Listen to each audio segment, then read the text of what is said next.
everyone, this is Karen from Blue Rooster Farm, and today we're in the sewing room and we are going to be sewing something a lot of fun, getting ready for the holidays. Now, you know I talked about the Tilda Merry Little Christmas Fabric and how I just could not bring myself to spend, the amount of money for the little charm pack and stuff. Well, I kind of broke down. And so these are the fabrics that I purchased because I was really wanting to make one of the free patterns from Tilda's website, Tilda's World, and it's a Santa block. And I thought, I just need to make that. I'm gonna get the fabric, the smallest amount that I can, and I'll get that. Now, I wasn't able to find the large print with those beautiful animals and the Santa and stuff that you can cut out and do lots of neat things with. I can't find that, but I did find these, and this is all I need for what I'm going to be making. So if you're wondering what it is I'm going to make, I'm going to show you what I printed off the computer, and I will be putting a link to this free download in the description box below so that you can find this as well. Now, there is a quilt that has this as a block, and it's beautiful, absolutely beautiful, but I do not have time to make a whole quilt. But I love this Santa, and this Santa is, I believe, 20 or so inches tall, so it's a big block and maybe 10 inches wide. So we're talking about a nice size block. It could easily be a pillow or a wall hanging. Now this right here, they took that block and they made a Dear Santa calendar.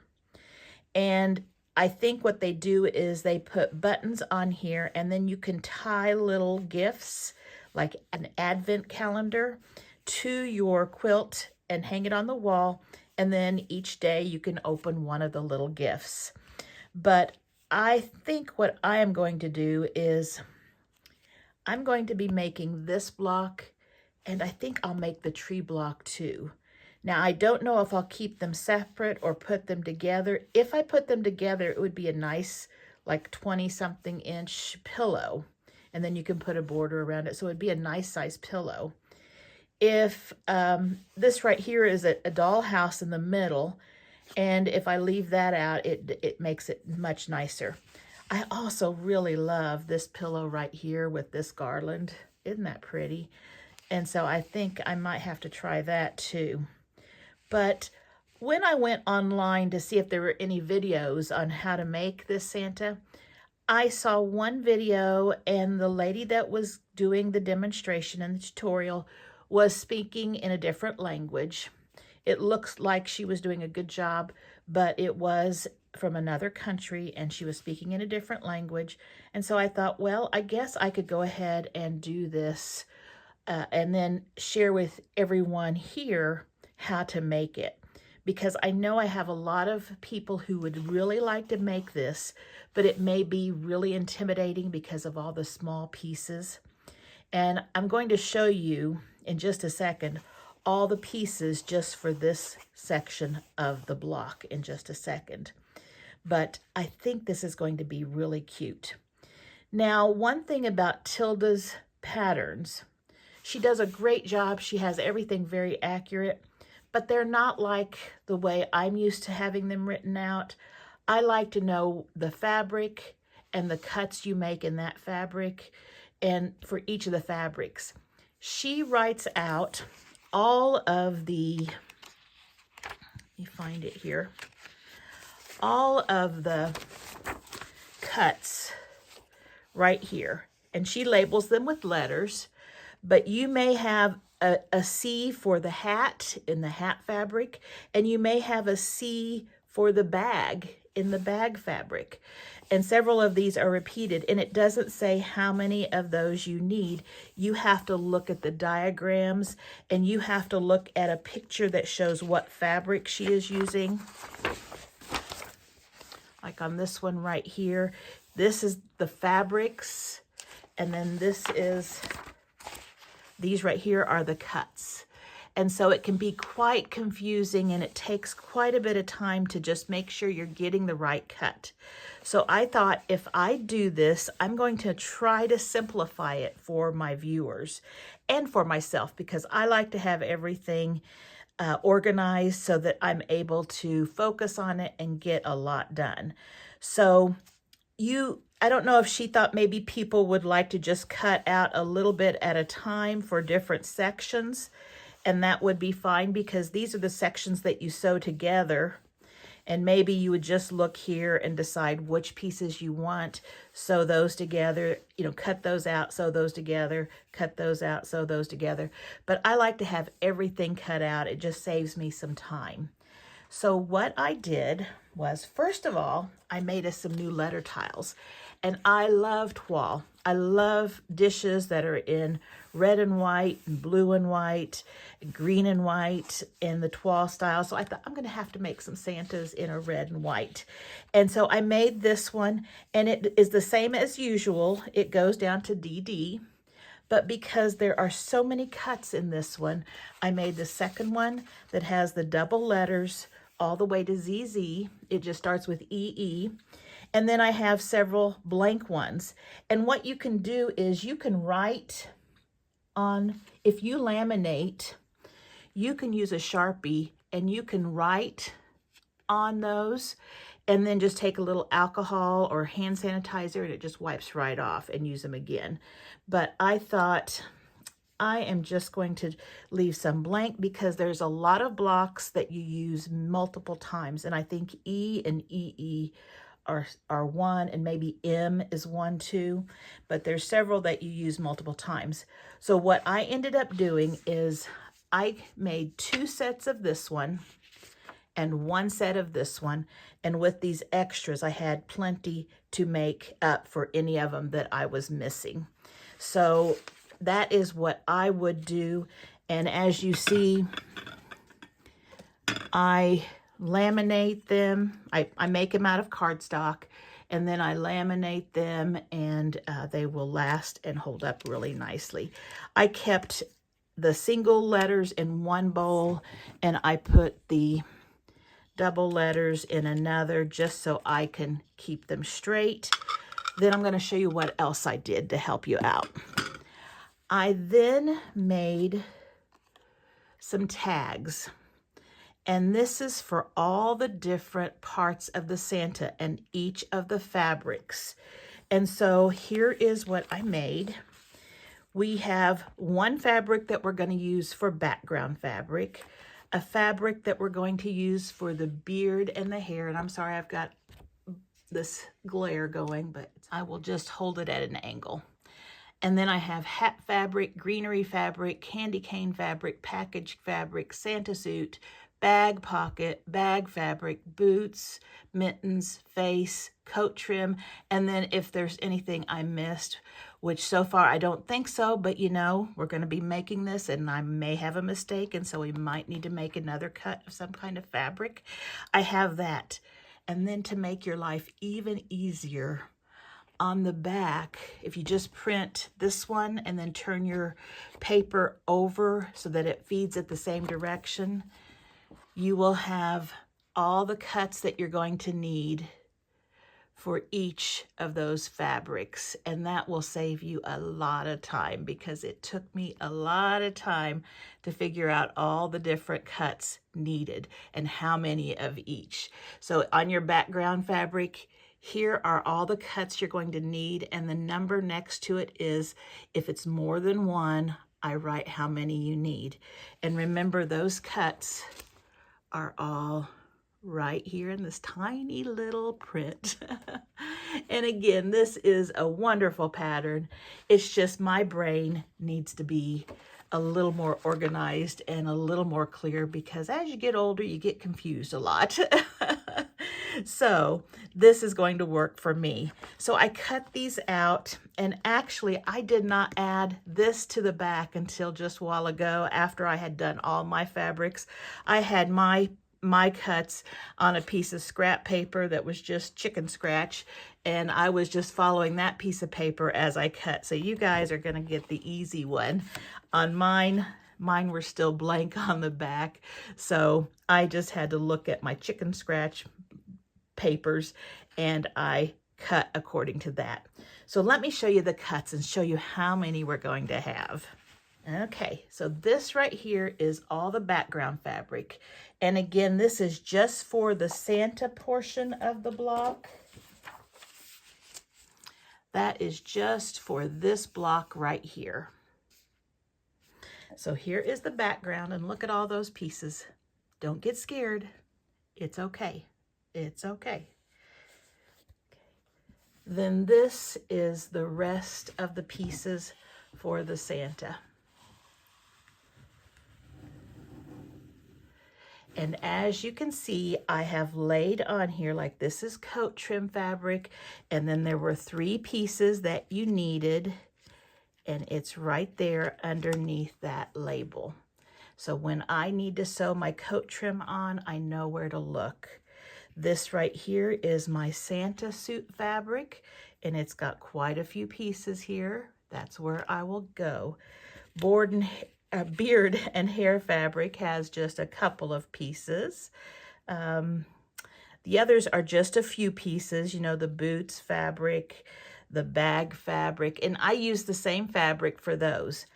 I did not follow the exact fabrics they use on this. I just used colors that I thought from the collection would work.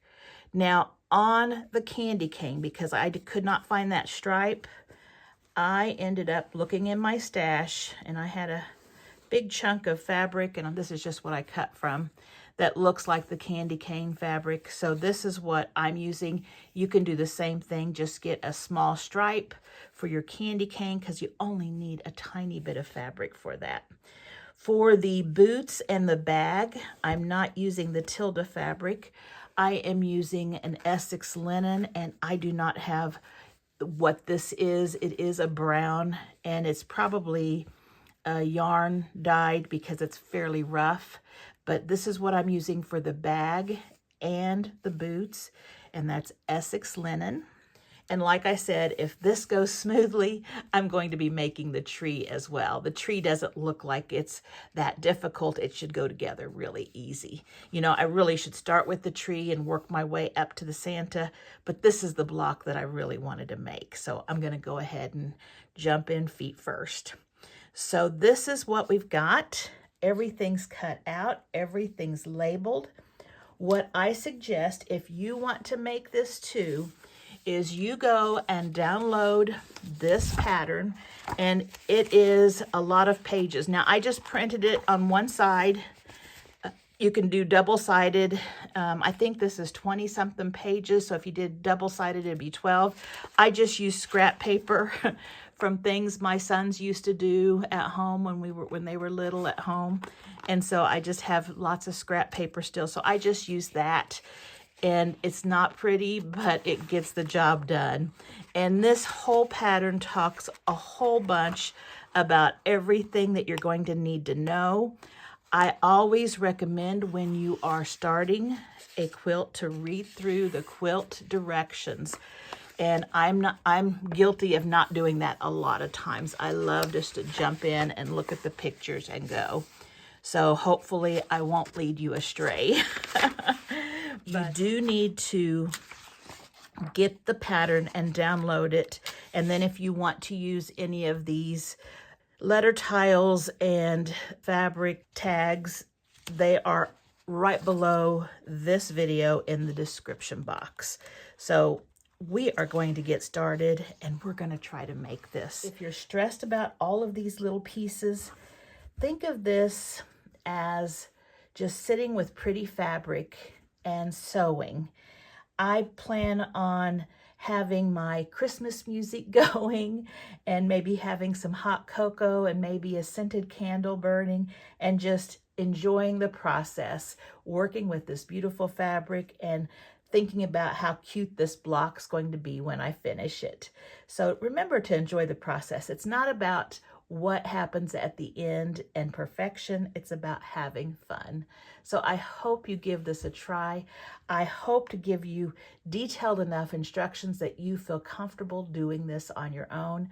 There are no difficult sewing pieces. It's just you're using smaller pieces and there's a lot of pieces. That's the only thing. So if you break it up into a section at a time, it will be really easy. One thing that I do suggest is that you start your fabrics before you begin. And I did that with all of my fabrics. And you can see this Essex linen, which is usually soft and supple, is now kind of like thick paper, almost as stiff as cardstock, not quite, but it holds its shape. It will keep it from fraying as much, plus it will make your stitching much more accurate and your sewing much more accurate. Okay, once you have all of your pieces starched and cut out, we are ready to start making each of the subsections. And this page doesn't have a number, but it looks like it's step 16 right there. Let's see. Step 15, making the Santa block, okay? And so we are going to start with this figure right here, and this shows all of our subsections. And they're saying that subsection 1 is just one piece of fabric, so there's no sewing to do. So we're going to go right here to subsection 2, and it's this section right here. And I went ahead and I pulled this piece out. And what we're going to need is we're going to need in our background B, C, E, G, H. We need 3 E's. So let me get my background fabric. Then what I need is I need on Santa's hat D, E, and F. So I go over here, I find Santa's hat right up here, and I said D, E, and F. There's E, there's D, and there's F. And there might be extra E's, and I'll put it back here if I have extras. Now, I have not made this block, and if there's any changes that need to be made when we're sewing, I will make those changes and make sure whatever I share with you in the description box below is accurate and up to date. So we've got these pieces. Then we need, it looks like just a part of his suit, which is I. And I'm not going to bring that board over. I'm just going to reach over since you see what I'm doing now. Let's find I. There's I. We need E for the cuff. And I have a cuff that says coat trim. And that is my E. And see, I ran out of E's, so I wrote an E on that one. I need J, which is the mitten. Right there. And I need a K of background fabric. I didn't see that while ago. Some of these are really small. So K in the background fabric. And I have a couple of those, so I'll put back any extras. So now we know what we're needing. Let's lay this block out. You can see that. There is B. I need C and some E's. This is C. Done with that piece.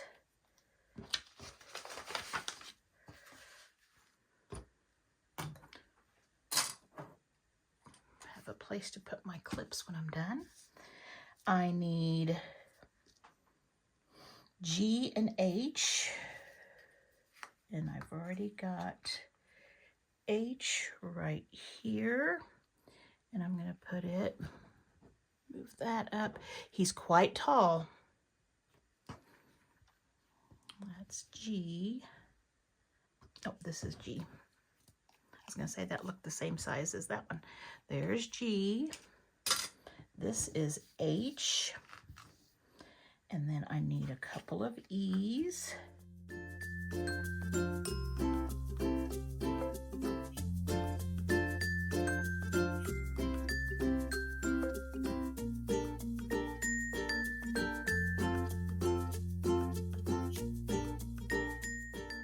So this is what our first section is going to be like, and this is subsection 2. So it looks like I am going to take and I am going to get a straight edge. And this straight edge, let's go ahead and zoom you up again. This right here is a corner on D, and it's going to be on this corner. And so we're just going to draw our line the same direction as it's being drawn or as it's angled on the pattern. Just like that, from corner to corner. I'm also going to go ahead and draw the line on this E right here. These E's, the reason we had so many of them, they are all these snowball corner blocks or these stitch and flip blocks. And we're going to lay this right here. Now, if you need to pin it, you can. I'll tell you what we're going to do. Just to get us started, we're going to use a little glue. And I am just going to use a little bit of Elmer's glue stick. And the corner that's going to be cut off is the top part of that corner. And so we can put a dot of glue there. Since these are small, we can just glue those corners down. Just make sure they're sitting on the blocks nice and straight and that the corners are matched. Then down here, let's see, I don't think you can see that. Let me move you down. Right here. This is our mitten, and it also has a corner on it. And remember, this is right sides together. I didn't tell you, but I am using, instead of the putty that they call for from their fabric, I am using an Essex linen for my background. And it is not the yarn dyed flax, it's just the plain flax, and so it's a little lighter, but it's darker than what they use. I think this will look really nice. It goes along with the fabric real well. Then we also need, we've got that one, that one. Let's go ahead and put the glue on these two. So I'm going to have it in this corner. I'll draw the lines just a second. I'll just get my glue on here first. That way it can get all dried. So I just put the glue in the corner because that's going to be cut off. And you can hit this with heat if you're in a hurry for it to dry, but I think it's going to be dry enough for me. You don't want to have your friction pin line on there when you hit it with heat. It will disappear and you'll have to draw the line again. So there's that one, and then this one goes the same way. And make sure it's the diagonal on that top square. And then this one down here was this one, and it was going this way. Okay, so let's start. I'm going to take all of these pieces that have the corners on them, and I am going to just run them through like chain stitching. All right, so I've got all of them sewn on. I went ahead and pressed them back just to save us a little bit of time. And now what I'm going to do is I'm going to cut the fabric from behind. So when you press them back, you should be able to cover up that fabric that's behind it, just like that. Now, if it's hanging over a little bit, let's see, did I have one? Here's one. If it's hanging over a little bit, this one's just a bit wonky, it's gonna be okay. That's gonna be okay. Your 1/4 inch seam allowance will take care of that. So what we do is we just open it up and just cut with scissors or a rotary cutter a 1/4 inch from that seam line, and then flip that back. And we've got this one, and just make sure you put it back on your design board or your mat the correct way. We don't want it out of order. And again, if you have it starched and if you use the glue, it does such a nice job, really does. And I know it's some work ahead of things, but it will save you so much time and headache while you're sewing. So there we have, let me check and make sure I have everything still lined up the way it's supposed to be. Okay, there we have everything snowballed in this section. Now let's see. We can now sew together C, E, and D. So we can sew these two pieces because E has already been sewn on. And so all I'm going to do is I'm going to flip these two pieces together, right sides together, and you can pin and then stitch a 1/4 inch away from the edge. So I'm gonna sew this real quick.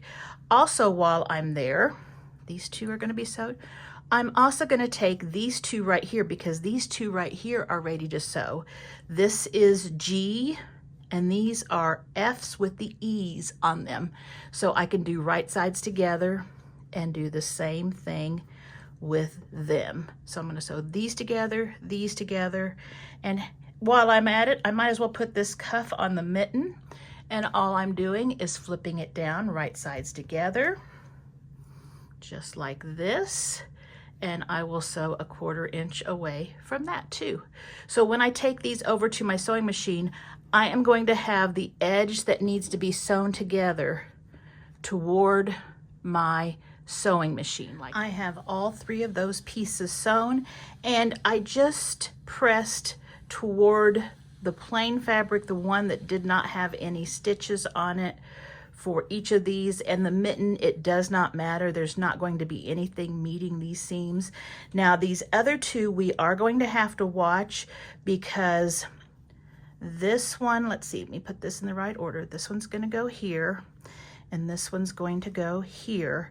These two seams right here are going to meet up. So I'm going to have to remember either to open up or try to press it this way, and that should be fine because this one has 2 seams, this one only has 1, and so pressing it toward this piece will be fine. So let's see. I'm going to go ahead and put these two together since they are ready to go.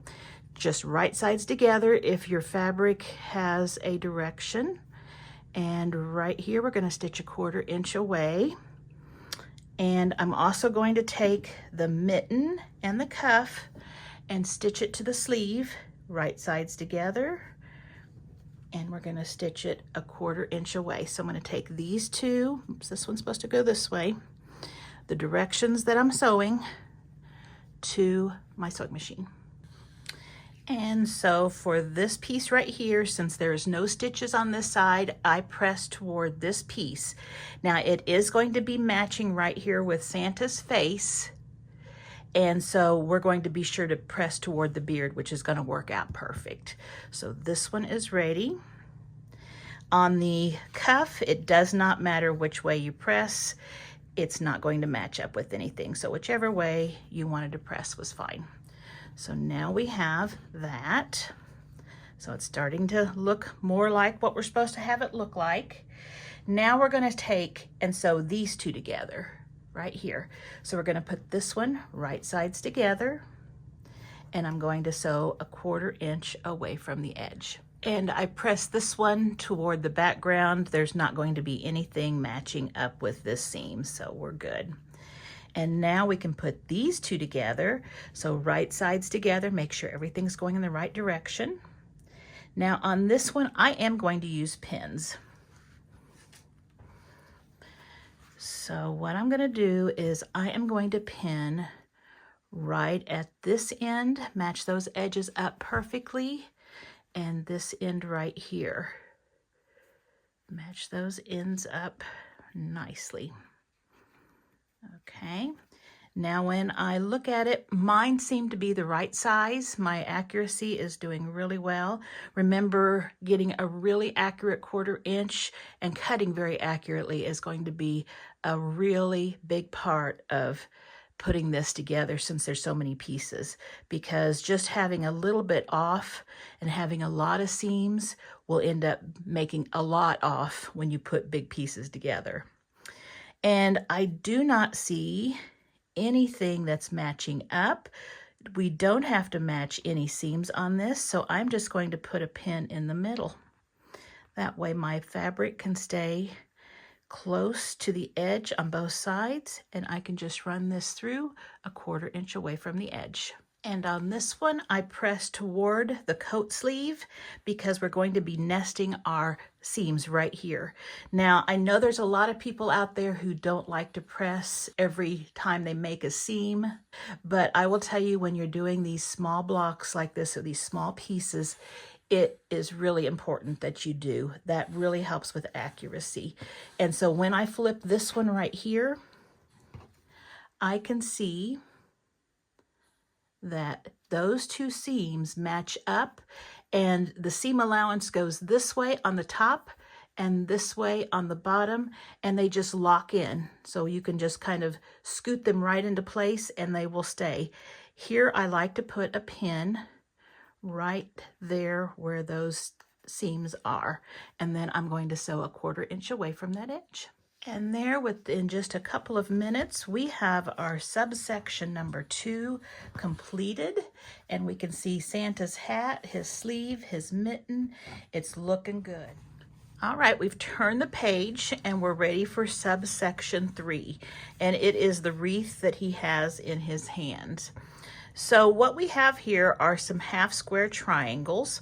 And so we have the piece M's, the piece L's, and the ends from the background fabric, and then just the M from the greenery or the green fabric.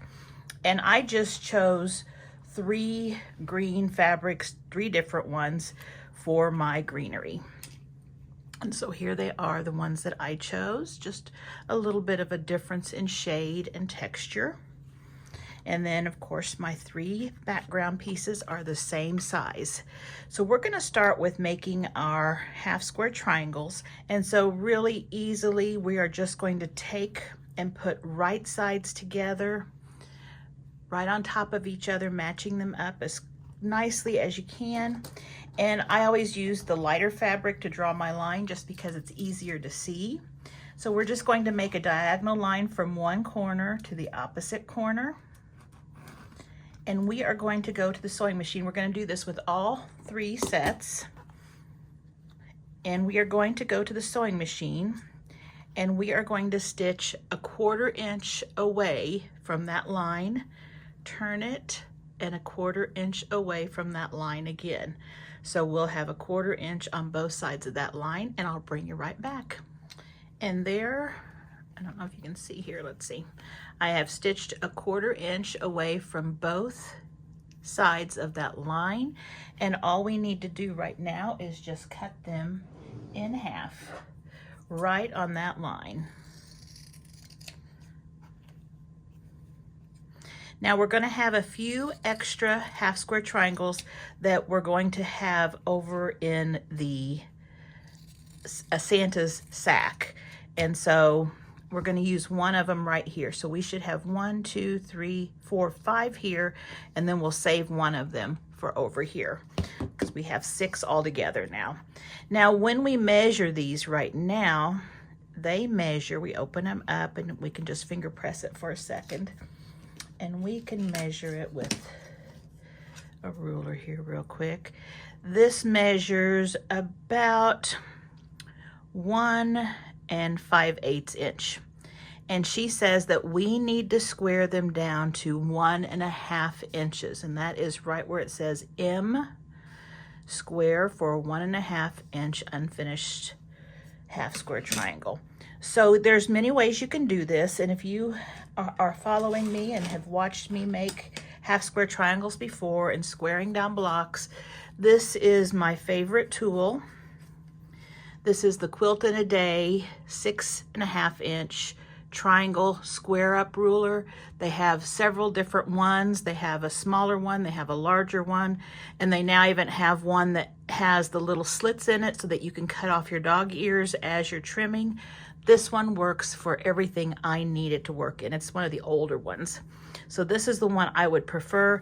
And this one, you don't open up your triangle. You just lay your triangle underneath your ruler, match up. We're getting a 1.5 inch triangle. So I've got the 1.5 inch line. This side has 1/2 inches. This side over here has the whole numbers. So we just match the seam, not the edge of the fabric, the seam with that 1.5 inch line. And when we do that, we notice there's a little fabric here and a little fabric here. We trim it off and it is the perfect size when we open it up. That's the one I like to use. But because not everyone has it, we're not going to use that. Another thing, that if you had the 1.5 inch perfect square, you could lay this on your square, half square triangle, match the seam with the line that's going diagonally, and then trim all the way around it. And then you'd have a perfect 1.5 inch half square triangle. But since not everyone has that, we are just going to use a method where we take any size ruler that's larger than what we need to cut or the same size. So let me get a cutting mat.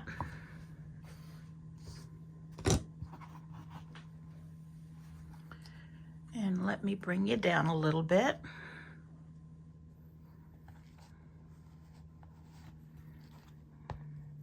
So for this, we need to open it up, and I'm just finger pressing it open. You can press it with the iron. You don't want any pleats in there, so be sure that you have all the fabric nice and flat. And usually with half square triangles, unless there's a reason, you usually have your seam allowance toward the dark side. So that's what we're doing. We're putting our seam allowance under the dark side. And then we take our ruler, and the ruler that you use should have a diagonal line. We take the 1 and the 1 corners. You don't want the other corners. They don't have the 1 and the 1. And we're going to put it, make sure that the diagonal line is going the same way as your seam. We're going to put it directly on our fabric. And if you had a nice straight line on this side and this side, you could just line those lines up and then trim. But I notice when I line up those lines, my center line isn't exactly where it needs to be. So I'm going to trim all edges. So what I want to do is just position that so that line is on the diagonal, and I want to make sure that I have a little bit extra fabric hanging over the 1.5 inch mark on both sides, here and here. And it's also, there's fabric going all the way up to the edge, and that looks good. Just be sure you have your line on your seam.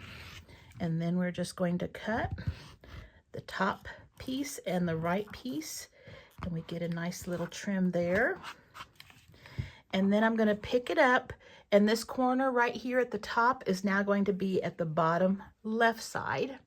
So we have this edge and this edge that are very nicely cut, and they are very straight and square. And I just match it up to my 1.5 inch line.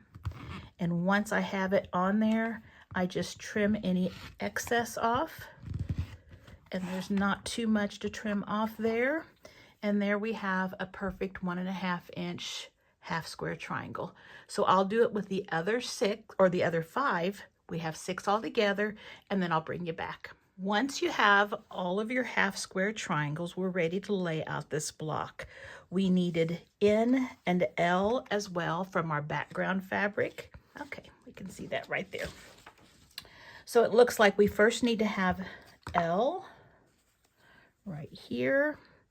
Then we need to have a half square triangle going this direction, a half square triangle going this direction, and a half square triangle going this direction. I just used all 3 of my colors there.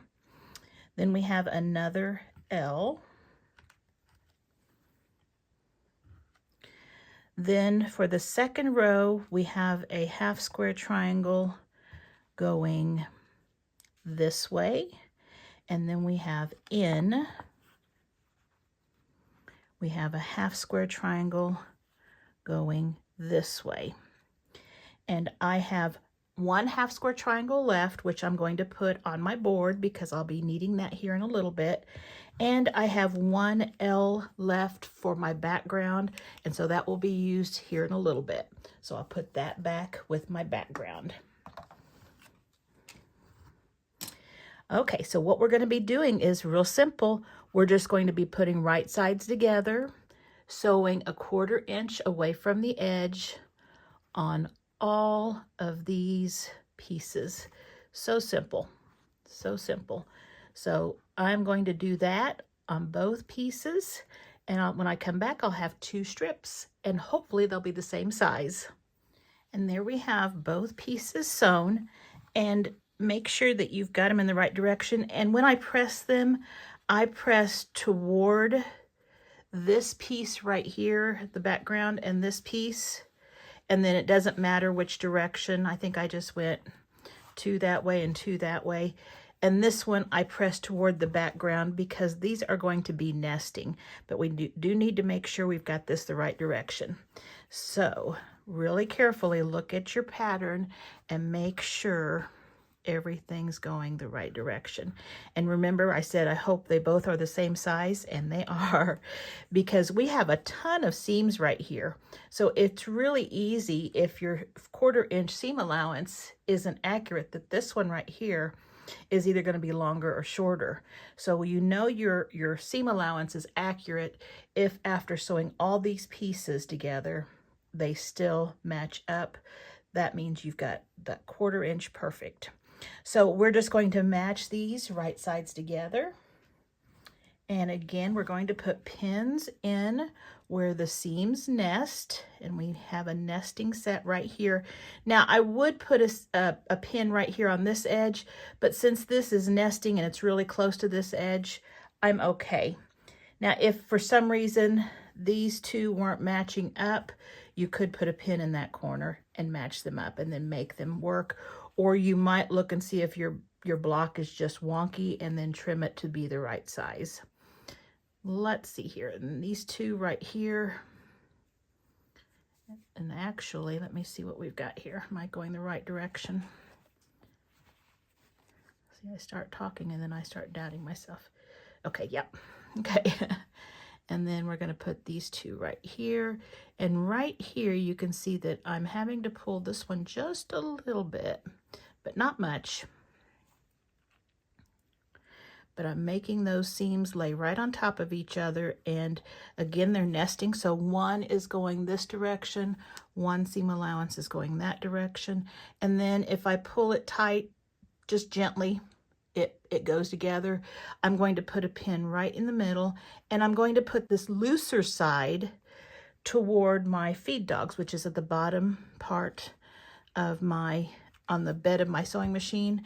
And so when I sew this, those feed dogs will take in any excess and just evenly distribute that fabric, so you're not going to have any puckers.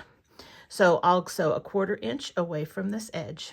And I pressed toward this background piece since we have fewer seams on this side, and it looks great.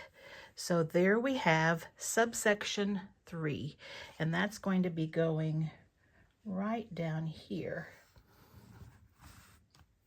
So we have his hat, his sleeve, his mitten, and his wreath going on right there. Okay, I'm going to get the next section. We are going to be working on, oh, his face, yay! That is subsection 4. I'll bring you back when I have everything together. Subsection 4 is this section right here. We've got his hat, his face, and his beard, and a little bit of his jacket right there, okay? So here's what we're making right here. So we are going to take his face, which is piece P, and I'm using the same as my background, which is that Essex linen flax. I thought that would be pretty as the face, or handsome as the face. And then we've got the hair on the side, and that is Q right here. And then we're going to also add the hat. We still have, oops, that's his jacket. See, there's E's that are part of the coat, and there's E's that are part of the jacket, and there's E's that are background. So that's why we were going through a lot of E's. So E's for the hat, and these are my last two of those. These are going to be, it looks like, once we put these two pieces together, we're going to put these on it. So we're going to go ahead and sew the face and the hair together, right sides together. We're going to sew a 1/4 inch away, and then we're going to add these corner pieces to make a snowballed corner or a stitch and flip corner. So I'll be right back after I get these stitched. And there we have the hair sewn on the side of the face.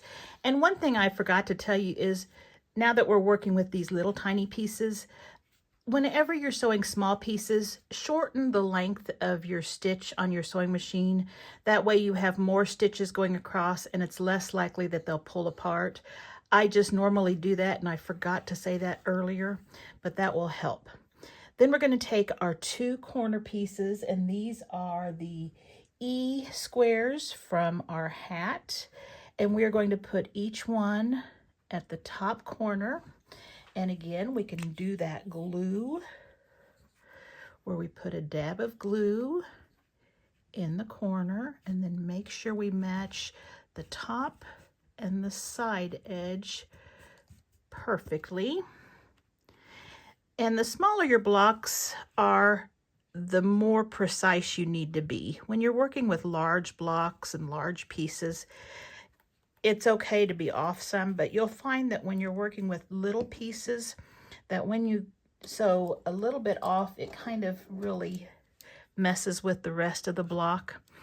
Then I'm going to make a diagonal line from corner to corner. And again, when we sew this, we are going to sew 1 thread's thickness toward these outside corners. So this will be on this side, and this one will be on this side, and just right next to that line, but toward the corner. So I'll do that and bring you right back. Then I press those corners back, but I still need to trim them. So if they cover up the back of that triangle, you're good.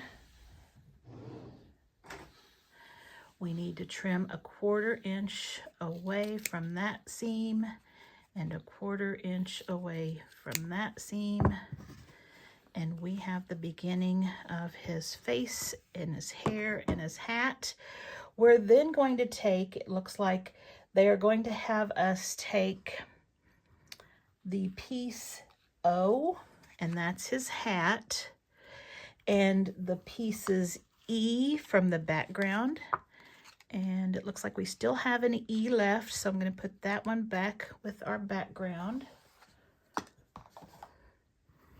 And we're going to do the same thing here. We're going to snowball these corners, and I am going to put that dab of glue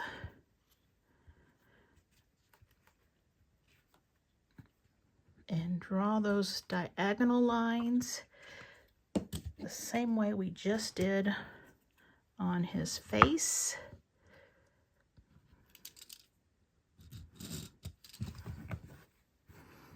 And I'm using a friction pen, but you can use whatever you want.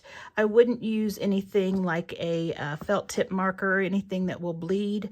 I would either use an erasable or water soluble marker, or just a pencil. Just lightly sketch it with a pencil. So this is ready to sew right on those lines, actually just right next to the line at the corner, going toward the corners. And here is our hat. I just pressed the corners up.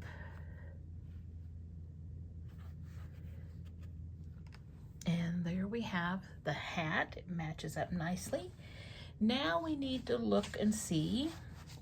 We need the beard, so we need piece R, and that's this nice size white piece. We always like it when we get a big piece. And we need the 2 E's that go underneath or at the corners to snowball the corners.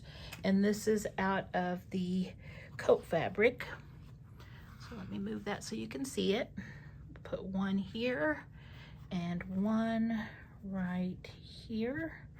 I got a few threads right there. Let me just trim that. And we're going to do the same thing. Draw those lines, stitch right next to the diagonal line, press our corners back, make sure they are covering up those background corners, trim off, and I'll be right back. Okay, we've got this piece done. There's the beard. So let's just line this up. All of our pieces should be matching as far as the width.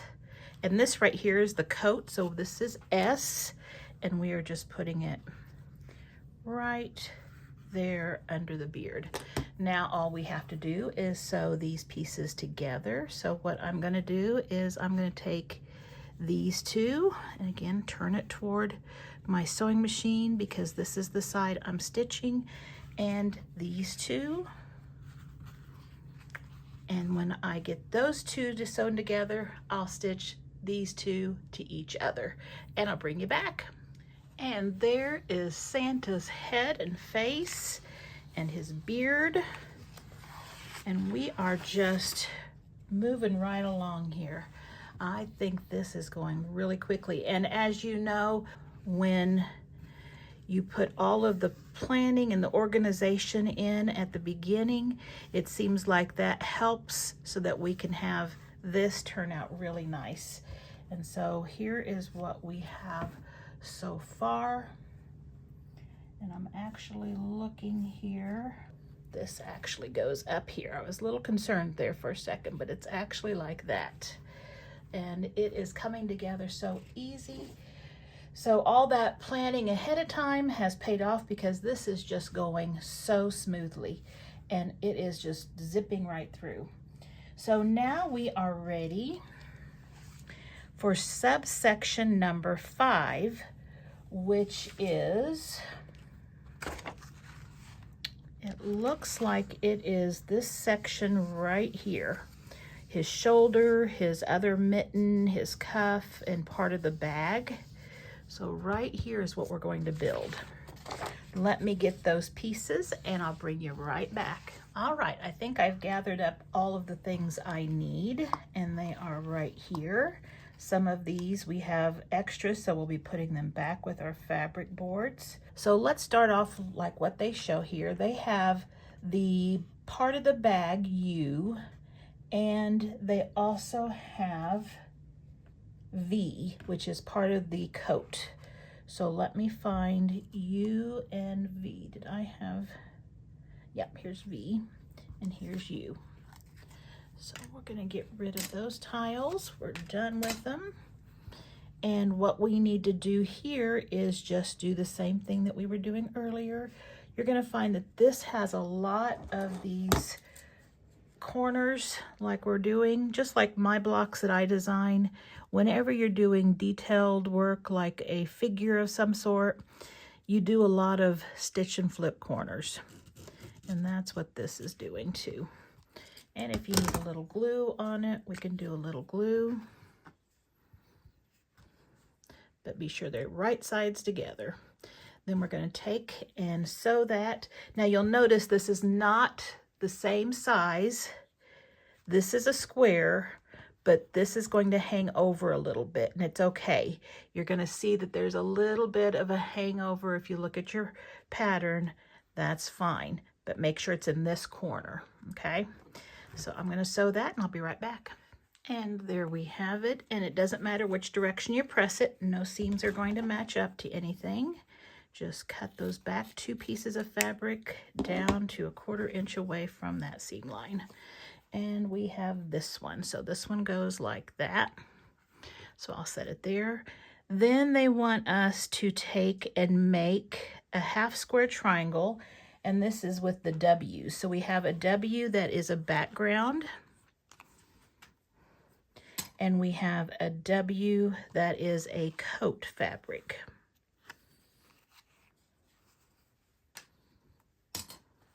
We're going to put right sides together, and we are going to draw a line. And again, she's having us make these bigger, and we're going to trim them down just like last time.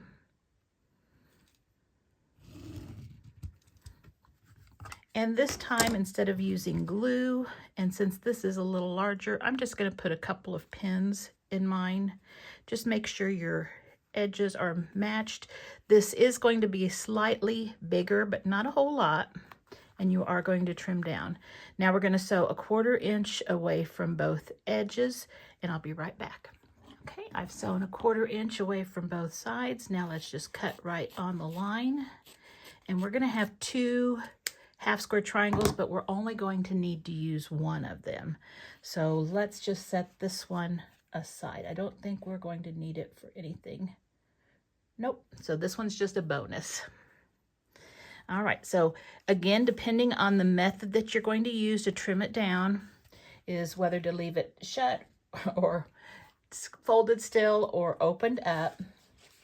Let's see, this was W's, and it says you're going to trim them to 2 3/4 inches. Okay, right now they measure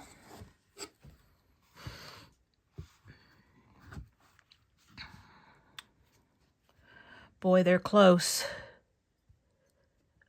I might not need to trim mine. She might have made it right exact. I don't think I need to trim mine. Mine are 2 3/4. Let me press it and see. We'll take our ruler. We'll put it on the diagonal. Let's see, I need my 1 and my 1. This one has a white diagonal line here. It is 2 3/4 inches, so I'm not trimming. If yours does not come out to be 2 3/4 inches, be sure you trim. All I need to do is take off those dog ears. Now, if you feel like you need to make these squares a little bigger, this is W, so you can make your W square it a little bigger and then trim down if you feel like that would be a problem of getting it accurate. So there is our half square triangle. So we've got this, and it's going to be going like this. And we have a piece right here, and this is piece X. So right here is X, and it is going to be sewn to this piece right here, and it should be 2 3/4 inches, and that is the same size as what I have there, so that will work. So let me sew these two together, and then once these two are sewn together, I'm going to open up, press it, and then sew these two together, just like that. I'll bring you back when I've got it. Okay, I'm going to bring you back because I don't think I had my triangle the right direction. I was just about ready to sew these two together, and I looked at the pattern. So make sure your half square triangle goes like that. And I don't know, maybe I had it, but when I went to my sewing machine, it wasn't the right direction. So like that, fold them together. Now we're going to sew 1/4 inch and then put this one on the side. Okay, let's check and make sure I've got it right. Yep. Okay, so we've got that going in the right direction. That's good. Now we're going to jump down right here, and we're going to take the mitten DD, and it's a square, and we're going to put a cuff on it. That is J. And we are going to be making another half square triangle out of EE and EE of the coat and the bag. Now, I don't think I cut this one right. Nope, that does not look like a square, so I need to go cut another one of those. Sometimes when you're cutting a lot of little pieces, this is what happens. So let me cut one of these and I'll bring you right back. That looks a lot better. So we're just going to put those two together like that. Again, we're going to draw our diagonal line, and you know the drill. We're going to cut on the line, and then make sure that this triangle, when it is done, or this half square triangle when it's finished, measures, let's see what it says, 2 inches squared. So I will do that, and it looks like we are probably going to have an extra one of these too. Yes, we are. Okay, let's cut right on that line. Let's finger press it open, and let's see what size it is.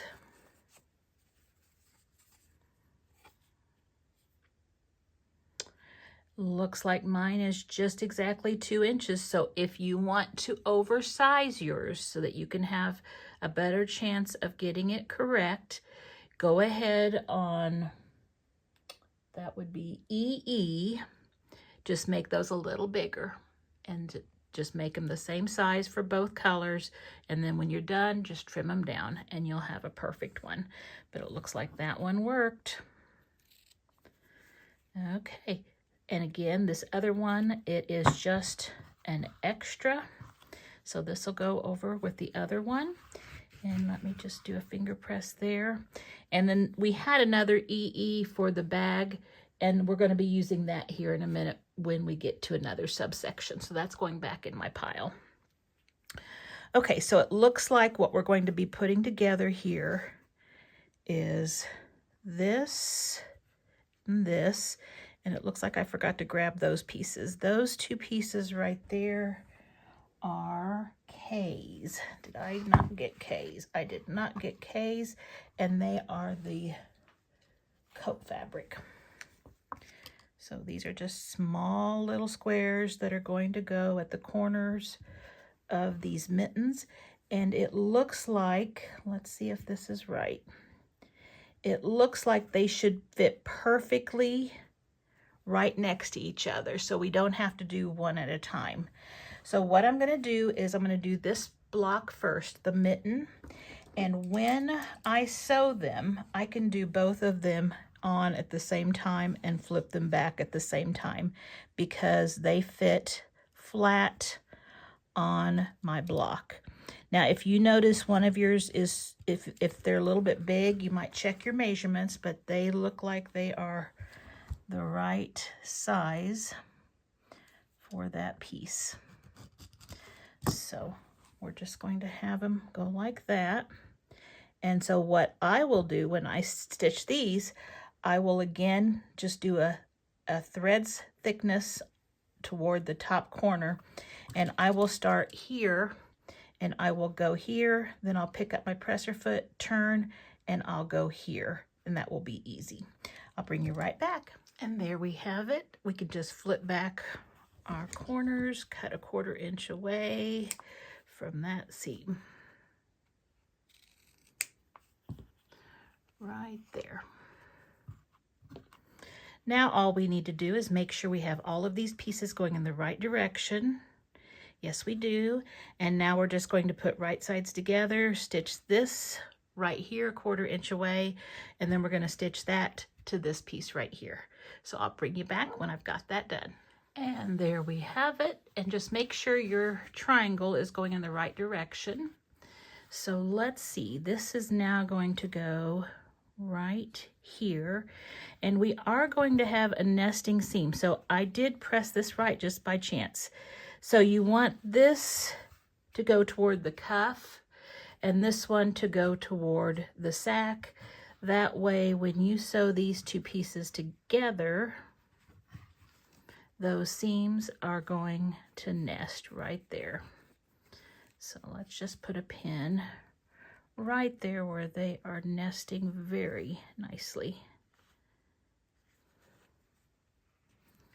And we can put a pin right here at the end just so that it will be sure to match up with our ends. And if this one right here needs to be pinned, go right ahead. And see, mine's a little short right there, so I'm just gonna make it fit.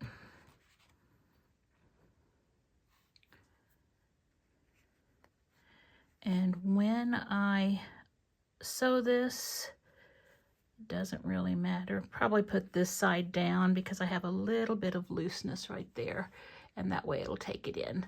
So 1/4 inch away. And there we have it. That is Santa's arm with his sack slung over his shoulder. Looks like it's gonna go somewhere right around here, like that. So we're coming together really nicely. Okay, let's go to subsection number 6. This subsection right here is our candy cane unit. And so I have all of the pieces for the candy cane. I have that half square triangle from the greenery earlier. And then I have BB, KK, and CC from my background fabric. So let's see what we need to do. We need to start with CC. And it's this short little rectangle. And we need this candy cane fabric, Y. No, AA. We need AA. Okay. Now, we need to follow the stripes and make sure we have the stripes on correctly. This is a square, so it can go this way or it can go this way. We need it to go horizontally. So we need to attach it like that. Do you see that? Just like that, okay? So then we need to sew this right here, and I will take it and stitch 1/4 inch away from that edge. And I just pressed it up. You can press it any way. Now, when we're working with these really little pieces, I find it very handy to have a stiletto. You can also just use a seam ripper, but just to keep your fingers out of the needle, out of the way of the needle. So when you're pushing this through, or guiding it through, I should say, just have this helping it. Otherwise, sometimes it wants to, the feed dogs want to turn that fabric. But if you have a hold of it and you're guiding it, it'll continue to go straight off the fabric. So I suggest having a stiletto or like a seam ripper handy so that you can help guide that in. So we've got that piece right there. Now we need the piece that is, I believe it's Y. Nope, it's BB. And that should be the same height, sure is. We're gonna sew these two together. Just make sure you put right sides together. I am going to sew 1/4 inch away from the edge. And I just press toward the plain piece without any stitches in it, the background piece. Okay, so we've got that. Now this is going to have the half square triangle right underneath it, and we have to have the green in the upper left hand corner. So I am just going to put right sides together. So 1/4 inch away from that edge. And there is that piece all sewn up. Now it looks like we need piece Z, and it should be the same length, and yes it is. Yay, yay, yay. And we are going to sew that right sides together 1/4 inch away from that edge. And we have that piece. So we've just about got the candy cane. We need the topper. So let's look and see what we need. We need Y, and we know the direction is stripes going down, up and down. And we need K, 2 Ks. We've still got a K left over, or 2 Ks left over, so we'll put that back with our background. And so we need to do the corners on this one, and it's just like what we did earlier on the mitten. We'll draw our lines. They lie next to each other, so we can do both of them at the same time. Just make sure you are accurate. Whoops, and that one moved on me. As I say, be accurate, of course. Be sure you're accurate on your diagonal lines.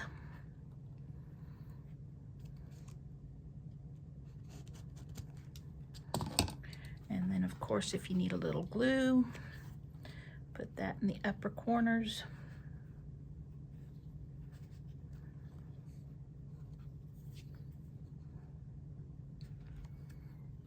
Oh, my big hands are in the way, sorry. So we are now set. So the glue is up in those corners right there. And this is all nice and even. And I'm going to follow this line and come back down. And there we have it. Let's just trim out those corners. Whoops. Wanting to jump out of my hands. And then this piece is going to go right here. Now, when you are looking at this, you see a spot there that's a space. There's no space in that until you have your seam in there. Once you have your seam in there, you will have a space at the top. Right now, they are meeting pretty close together. Mine, of course, isn't, but it's close enough for this. So now what I'm going to do is I'm going to put these two pieces together, and so 1/4 inch away from that edge. And there we have the candy cane made, and I think it looks really, really cute. Let's see how that one lays. It goes, it looks like right next to this one, just like that. Oh, we need one more piece. We need, I didn't realize that was part of it. We need EE and EE from the background and of a fabric that is the package in the bag. So let me find the package. So we needed that other EE. And so that is the package fabric, because it looks like there's a little package in that bag. So both of these EEs, we are just going to do the same thing. We're going to make a 1/2 square triangle. And once this triangle, 1/2 square triangle is done, it should measure 2 inches squared. So you know how to make this. I'm going to go ahead and make it, and I'll bring you back and we'll put it onto our candy cane. Okay, I've got it to measure 2 inches. It was the perfect size. I didn't have to trim down. And this one is going to go just like that.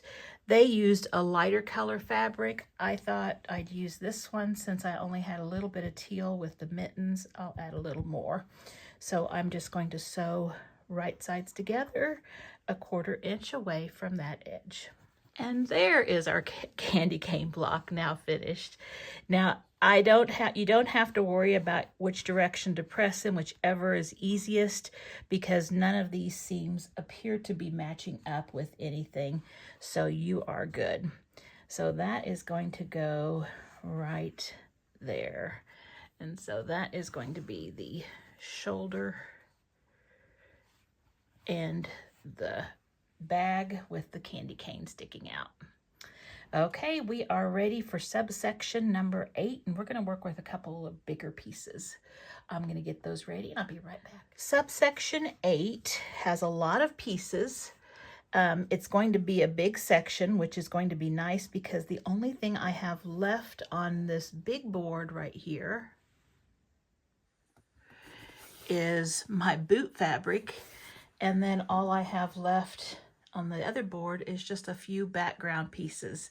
So guys, this is going together so fast. I'm so happy with this. Okay, so let's start off by doing what it says here. It looks like we're going to take piece IIJJ. That's II and this is JJ. Now JJ is the pocket on the back or the pack. And again, I'm using the teal because I wanted to put some more of that teal colored fabric. And then I said it was II, which is the bag fabric.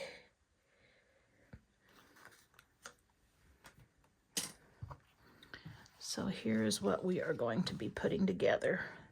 this, and then we're going to have KK, and it's going to go long ways horizontally. And there's a little L right there, and it is our background fabric.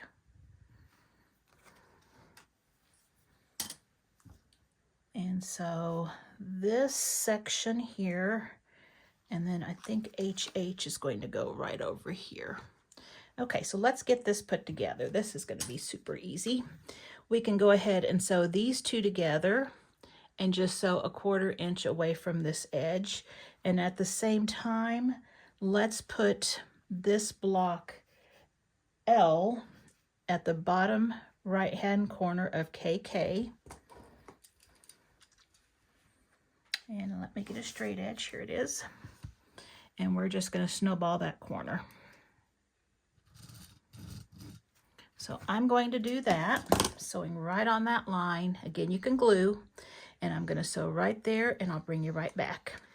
It does not matter which way you press on these. Nothing is going to be matching up with the seams. We do need to trim off our back corner. And then this is going to go so that that background piece is at the bottom right. So let's sew this to the bottom of this and sew 1/4 inch away. And there we have that piece. And then it looks like this one right here is going to go right next to it. We will put right sides together, sew 1/4 inch away from that edge. And there we have that piece all sewn together, and you can press toward this piece here because there's no seams and it lays really nicely. Then we need to take this piece right here, and let's see, that is LL, this is the one right here, and we are just going to put it right at the bottom.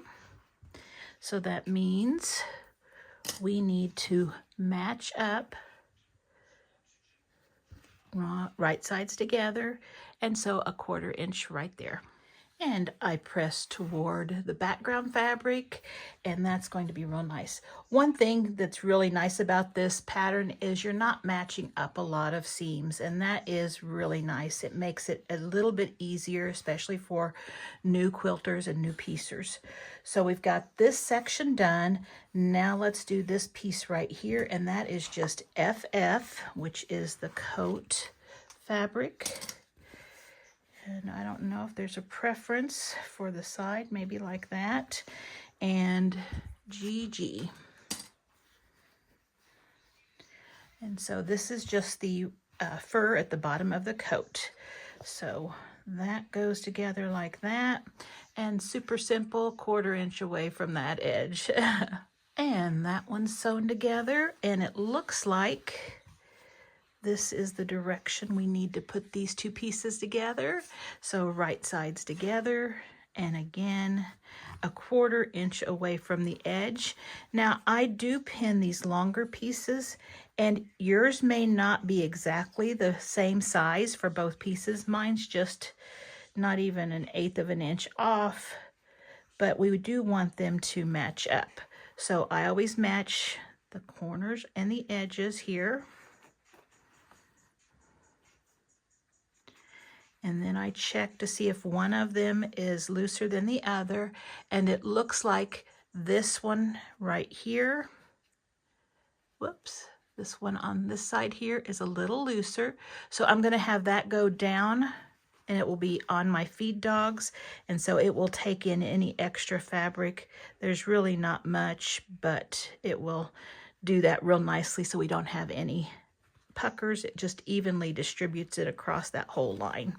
So 1/4 of an inch away from this edge, and we've got this section done. And this section 8 is done. I pressed toward the coat and the coat's fur here, the trim. We are going to have a spot where it is going to match a seam right here, and that's when we sew these two together. So when we sew these two together, since this one is going this way, if we remember, we'll press this seam this direction. That way they'll nest and it will lay flatter. So we'll see if we can remember that. All right, we are ready for our next section, and that is the boots, subsection 9. So I am going to gather up all of our fabrics, and we are on our last fabric that is different than the background. And I will gather up the background pieces and I'll bring you right back. Okay, as I was getting my pieces out for our last section, I realized I still had this little K, and it is actually a little corner piece on this big piece of the coat. Now we have already sewn that, but it's an easy fix. All we're going to do is take and remove a couple of stitches with our seam ripper. And when you are ripping these stitches, you only have to do like every couple of stitches, and you may have it pretty tight because we shortened our stitch length, but once you have about every 2 or 3 stitches, it just pops right open like that. And since this is not a very big piece, let me get it right here, we don't have to take too much of it off. So let's just pull those threads out. And we can take as much as we want and open up as much as we want. Now we need to flatten out with our finger that seam allowance. And this is just going to go right on top of that corner there. And we can draw our line.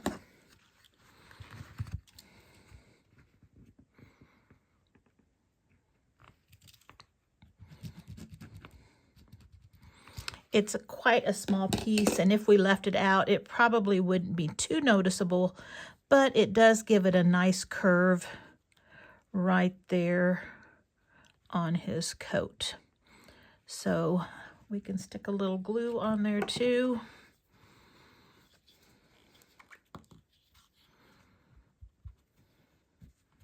Make sure it's all lined up with those edges.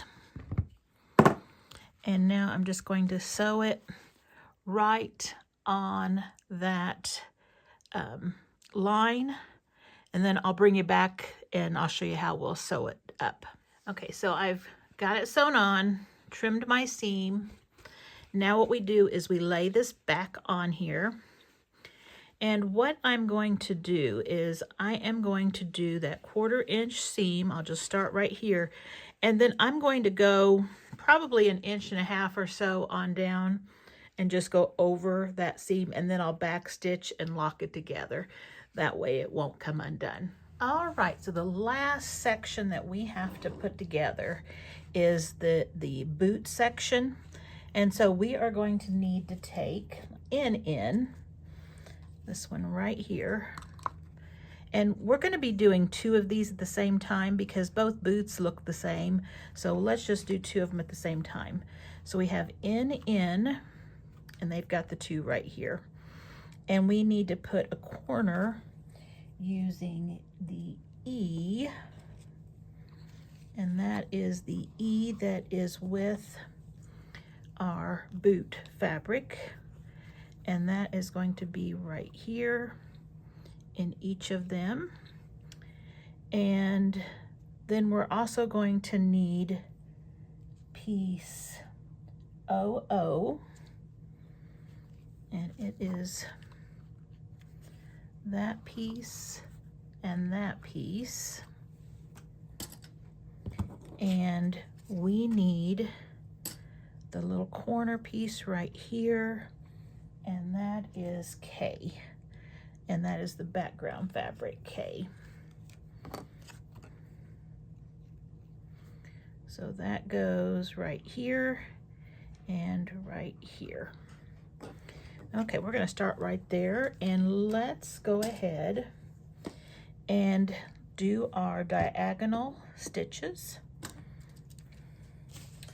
So I'm going to draw a line, and I'll just mark this one for you, and then I'll do the other one off the video. So we're going to mark right there, and we're going to mark right here. Whoops, started moving on me. There we go. And we are going to put a little bit of glue on each of those corners,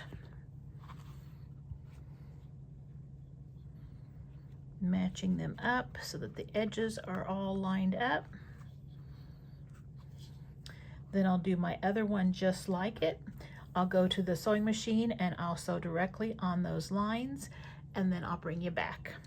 And I am just trimming those back corners off, just like so.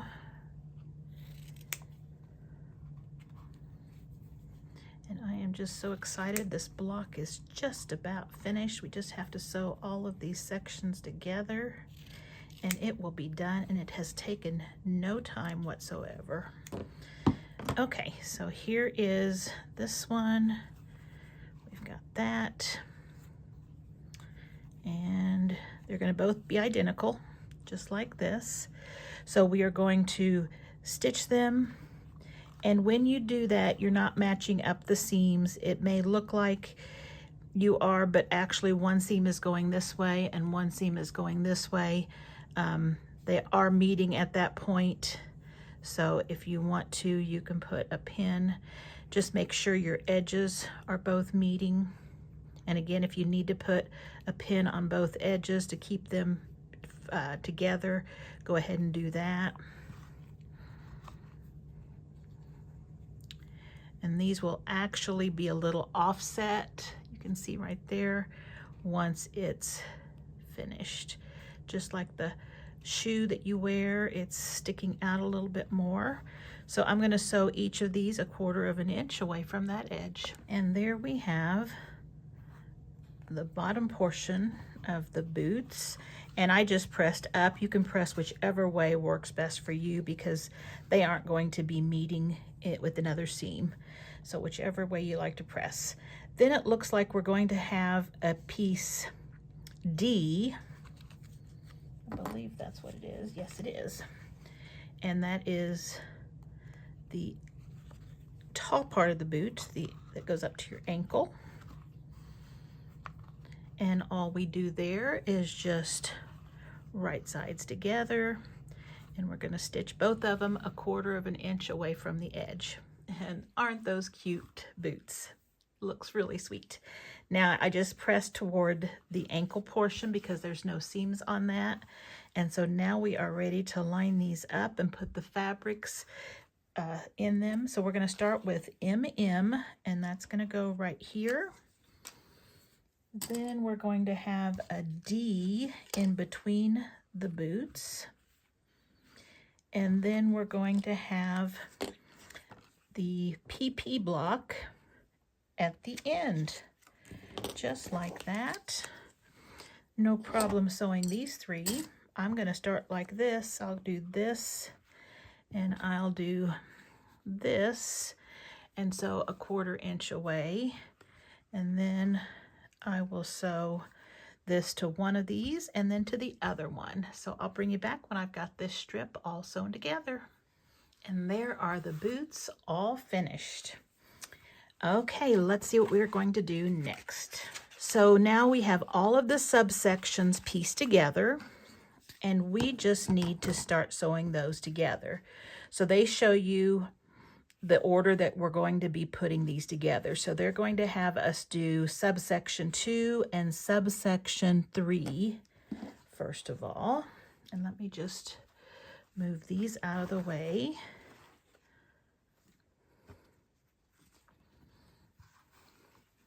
And here are these 2 pieces, and I can bring you back here a little bit. Okay, I think you can see a little better now that we're getting into a bigger block. So we are just going to take this subsection 2 and this subsection 3, flip them so they are right sides together, and we do not have to match up seams. It does not look like they are matching because This right here is wider than this, and then these two are the same thickness. So these seams do not match up, so don't try to make them match up. So I am just going to match the outside corners. And if you can do this without pinning, that's fine. I do a lot of not pinning, but sometimes when I'm down to the end and I want everything to go perfect or as close to perfect as possible, I'll put a few pins in. So we're going to sew a 1/4 inch right here. And we have that one. And I did end up opening up that seam because we did have these little seams here and all of these here, and it was a pretty thick seam right there. So I opened it up and just ironed it flat. So there is that piece. Now they want us to take subsection 7, which is just one piece of fabric, and that is T. Am I right? Yes. So we have T right here. And we are going to put it with our candy cane and our shoulder. So there's our shoulder. And there's our candy cane. That's the 3 blocks that we're going to be putting together. So we're going to start right here and put these 2 together. And it doesn't look like we're matching up. Well, just a second. We might be matching up 1. Yes, we are. Okay, so here's the one that we're matching up. And I am going to flip this seam back. I think this is the one I had talked about, because I want my seams to nest, and I think this is with the candy cane, we have a lot of little pieces here, so I think I like this one being pressed down, and I'm going to have this one right here pressed up. And if you didn't want it to be pressed up, if it was too thick, you could always open that one up too. Now that we have them pressed the direction that are opposite directions, they will nest nicely, and I can put a pin right here where they're nesting.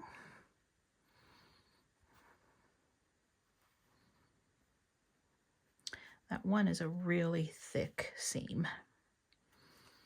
And then right here where the corners meet.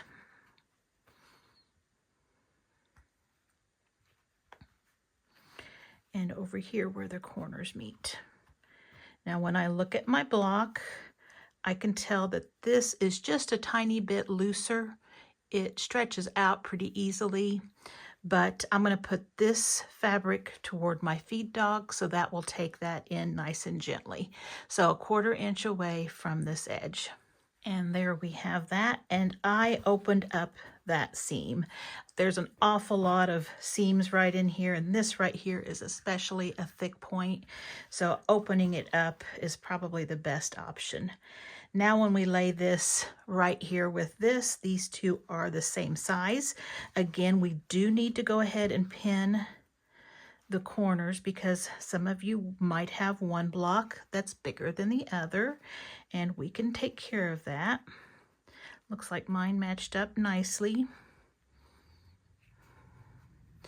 Whichever one is looser can go toward your feed dogs. Looks like mine's fine, so I will just put a pin in the middle to keep the edges together, and so a 1/4 inch away from the edge. And I just pressed up because there's no seams up in there. And so there is that piece, that section 2. Okay, let's see, I'll just stack that there. Now we need to do Santa's face on this one. So we've got this one right here, and it should be about the same size. Mine is, well, I think it's about right. If you have one that's shorter and one that's longer, it's okay. There's lots of seams in there. It can easily happen. I'm going to pin this corner, and I am going to pin this corner. And if you notice you're quite a bit off, you might take a look. Let me just do this real quick. You might take a look, like this corner right here was added, and it's a little wonky. So if I take my ruler And I know this edge right here, this blue part here is good. And I know that this little blue part here is good, and this edge here. So I am just going to line up even with the tip of the mitten, the side of the mitten, and then try to make this straight across too. And when I do that, let me go just a little farther down, you can see I do have some overhang here. And if that's causing you some problems, as long as you know that you're not cutting off anything from that's the square that you started off with. These are just corners, and a lot of times those get a little wonky. You can go ahead and trim this down. So I'm going to take that and that off. And again, I didn't touch any of my mitten here or here. Okay, now let's see what this looks like.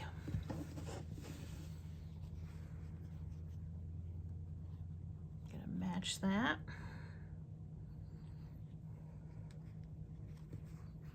Bring you back a little bit. Okay, and now when I do that, it looks good. And so sometimes those corners add a little bit or take a little bit off. So I'm ready to do a 1/4 inch right here. And I went ahead and opened up that seam as well, just to get it to lie nice and flat. So that's looking really good.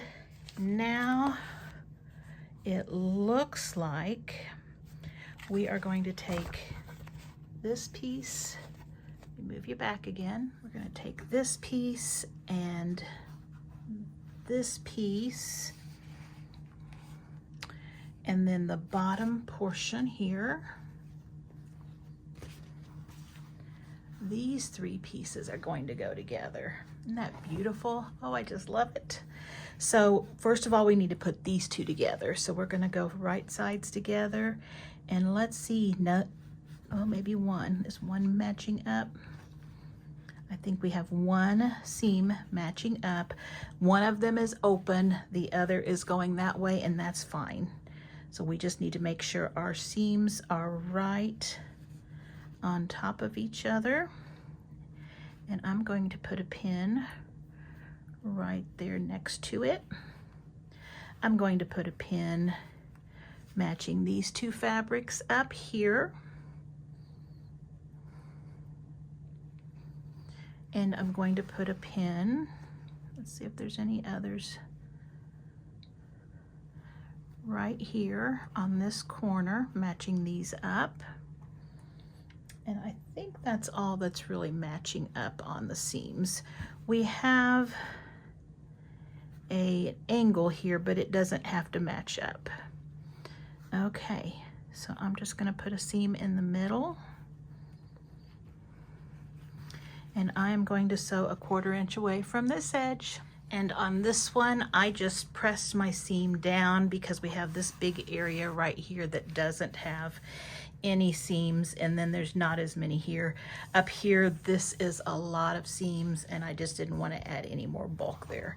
So that worked out really well. So now, oh, isn't it looking great? We need to add this piece right here. And I'm looking to see if we have anything that we need to match up. We don't have any seams that match up, yay! So we are going to just put right sides together, and again, get your corners matched up.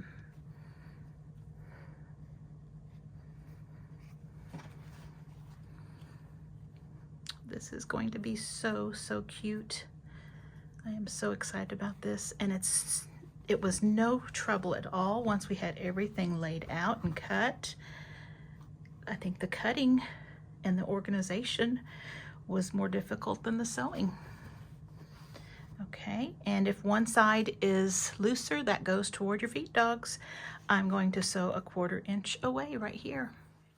Looking good. I opened up that seam because there were lots of different seams on both sides. Next thing they have us do here is they have us put on the top piece, which is just fabric piece A. And that is just going to go right up here.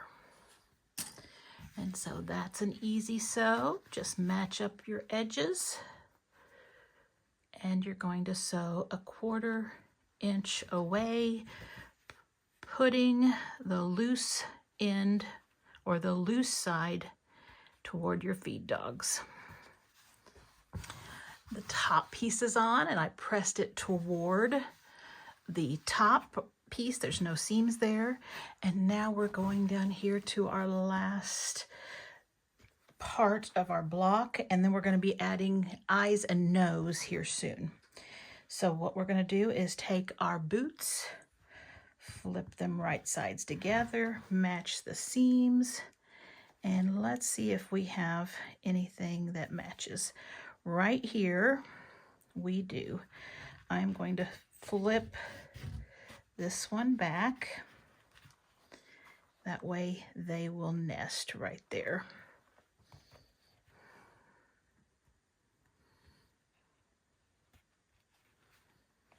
Then nothing else is going to, no other seams are matching. So we'll match the corner.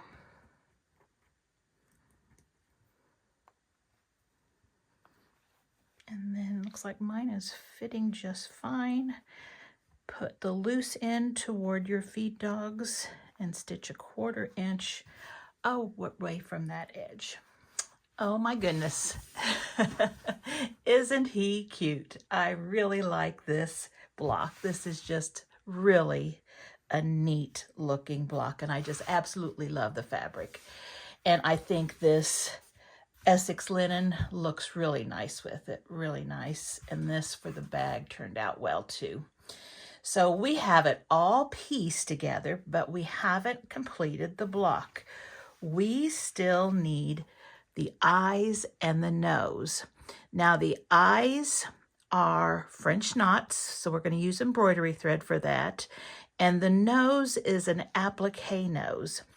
And in your pattern, you're going to have a page that looks like this, and this is your template. Now make sure that you measure this little ruler right here, and it's the same size as your ruler. And that way you know this is 100% the correct size. It is a very tiny piece to applique, especially using the freezer paper applique method. I usually, and I've maybe used it several years ago on something, but I'm not usually the type of person that does the freezer paper applique. I usually just do the raw edge applique. So I wanted to try this before I shared this with you to see if it was possible for us to get that small little applique piece. Now, she does have instructions in your pattern, and she talks about how to use the freezer paper and how to cut it down and to trim it. And I searched for my freezer paper because I know I have some somewhere in my sewing room because I've used it for different things, but I could not find it. So what I did was I found some of the paper that I use for my labels. And this is the backing part that I pull off when I do one of my tags or a label. And so it's kind of like freezer paper. It's kind of shiny and stuff.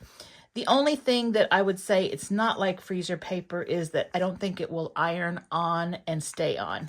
And the nice thing with freezer paper is if you place it on something and iron on, there's this little coating that will adhere to your fabric and keep that piece of paper in place. But I can just use some white glue. I like that this right here is shiny because when I use my turned under seams and I have glue on them, it will still pop off. If it was just paper, it would probably not be able to come out. So here's the one that I originally tried, and it looks like Santa's a boxer. He's kind of got a rough shaped nose. Now I can use that one. It wouldn't kill me to use it. I'm hoping that I can do it a little bit smoother. So we're going to give it a try, and if not, I will use that one. So let me back you back up here. All right, so here's how we're going to do it. Again, you can use the freezer paper, and I will just use what I have on hand. You need to get a little piece of your fabric, and I was going to use my starched fabric, and I guess I will. I wasn't sure if my starched fabric, I ended up not using my starched fabric for this, but I put some glue around the edges to keep it from fraying. But I think I'm going to go ahead and try with the starched fabric and just see how it works. So let's try this. I'm going to find my template, and I'm going to trace around it with my paper. And I think I'm going to use, well, they're both shiny, so I will just use this. And you just need to do it so that you can see it. Then what I will do is I will take my scissors and I will carefully cut it out. Now again, these are really small. So just try to do it really nice and smooth.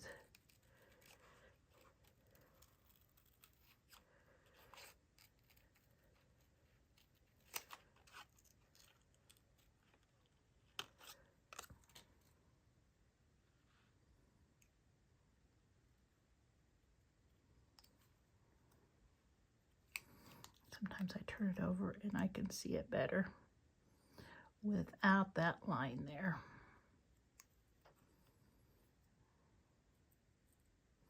Okay, there is my circle. Now here is my fabric, and here is my Elmer's glue. Now I don't want to use too much because I don't want it to look like it's got some glue on it, you know, because I don't plan on washing this if I use it for a wall hanging.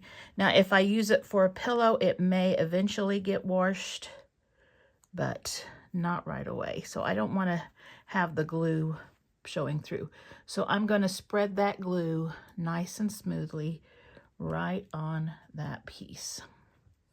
And I can hit it with the iron right now and it would go down and it would be great.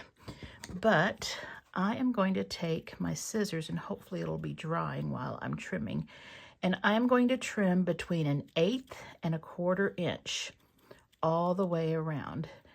And I think actually 1/8 of an inch is probably a better size.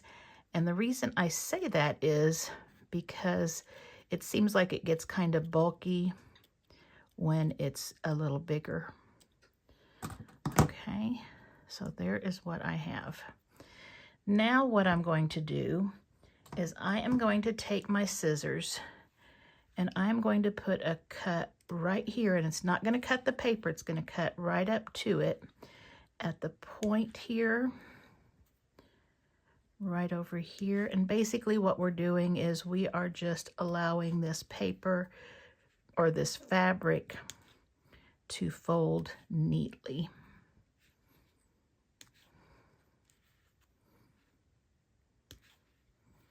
And just take, if it's a straight side, you don't have to worry about it. And I want to see where I've got my other one. I think I can do another one right there. Okay, so I'm going to move this out of the way so we don't get him dirty. I'll even put this on there to be a little easier. And if we don't need to worry about getting glue on our mat here.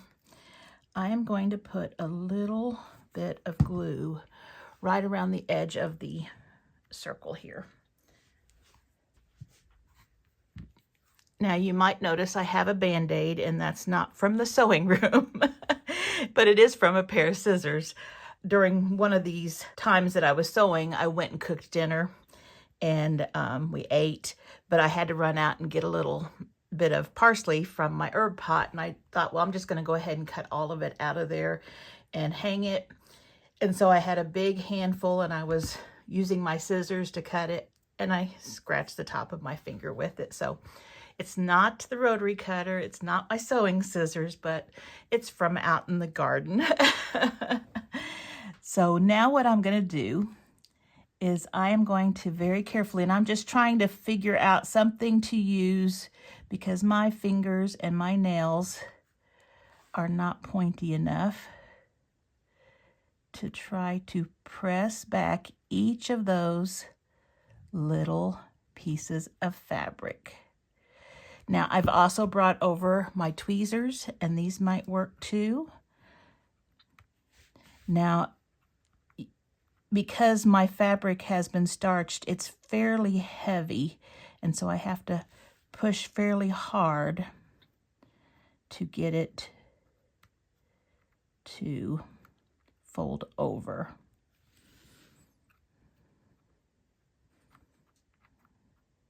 It's like cardstock. Okay. Now, you can be, if you're really good, just taking the point of your iron right here and just pressing it while you're going around. But I'm not that good. So I'm going to keep going. And I'll probably put a little more glue on here.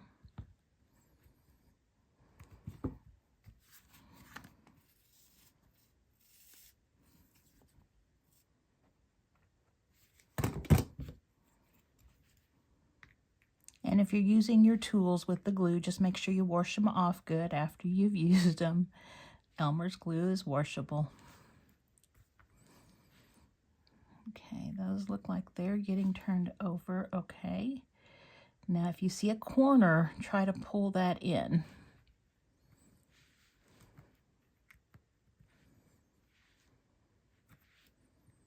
And I'm sure there's somebody out there that's probably saying, oh, I wouldn't do it that way, because they are probably really good at this.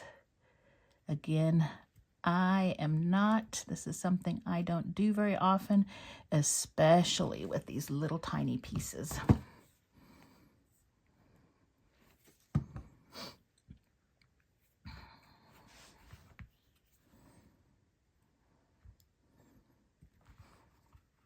And I know as we turn these corners and such, it's like, okay, what does it look like on the front? What does it look like on the front?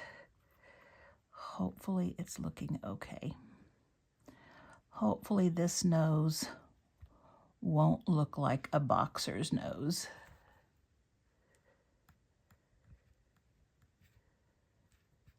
Okay, let's turn it over.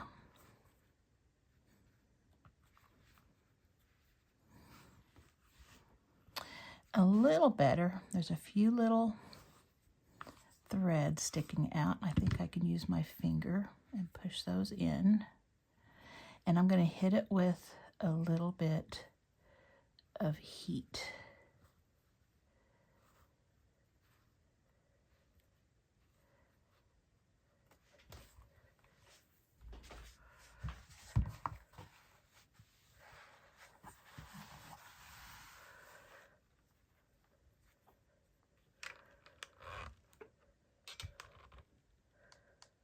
And that heat dries the glue and also sets that crease.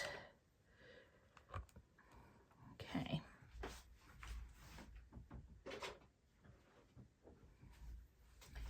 Now this is the part we're going to see if it falls all apart. Now you're supposed to be able to pull this piece of paper out. So I'm just going to pull it back a little bit. We should still have all of our folds.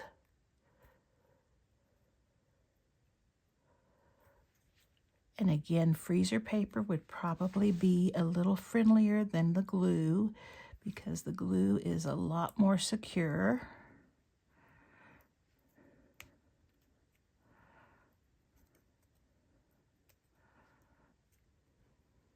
And hey, if you wanted to, I think you could probably leave this paper in too. But again, if you're washing it, I wouldn't. Okay, let's see if we've destroyed this. Just going to press it all back down. Got those creases still there. Turn it over. Give it a press.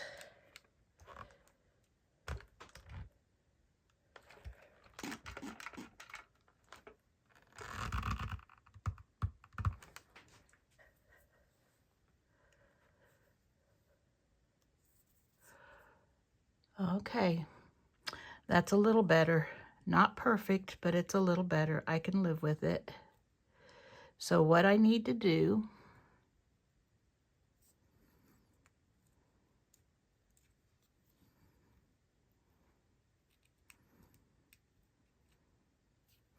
okay, so now we're going to take our Santa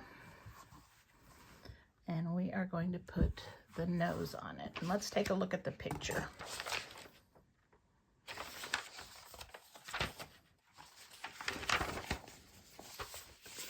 And they show the nose just halfway on the face and on the beard. So that would be about right there. So let me go ahead and add a little glue.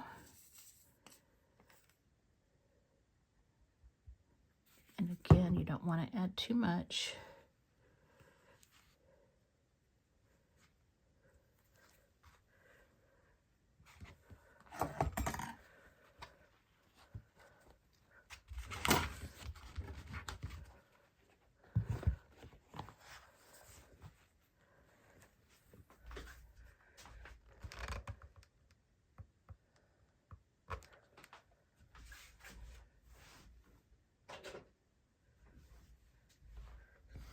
And then you're going to take some thread that is the same color as your flesh.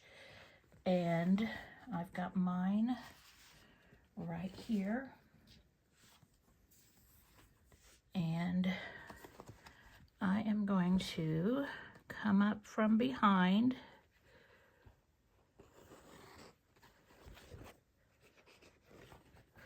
Probably have too long of a piece of string, and I do have it double threaded, so it's got the knot. If you want to just do a single thread, that's fine too. Okay, so I'm going to show you how I am stitching this. Let's see if I can show you. All you're needing to do is tack it down. You're not wanting to do a blanket stitch because we don't want those stitches to be obvious. So I've come up just right on the edge of my nose. Now you want to take a big enough chunk of fabric that it's not going to pull your raw edge out. And now I'm going in right next to that stitch into the beard fabric. But I'm going in kind of behind the nose because I'm kind of trying to hide those stitches.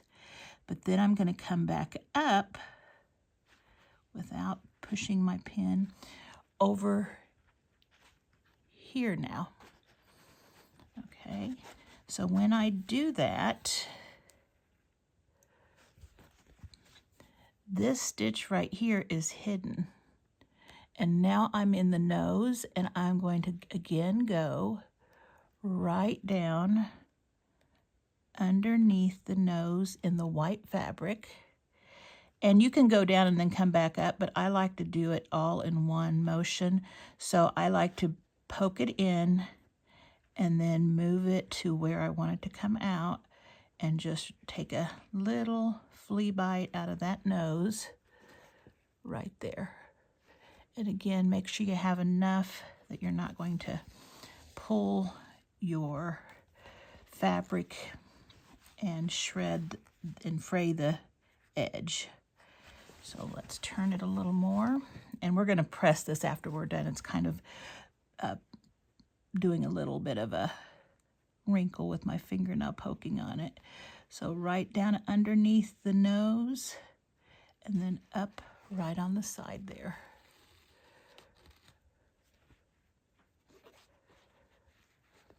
Okay. Now we're going to go right next to that stitch. It's a little hard watching the camera and my needle.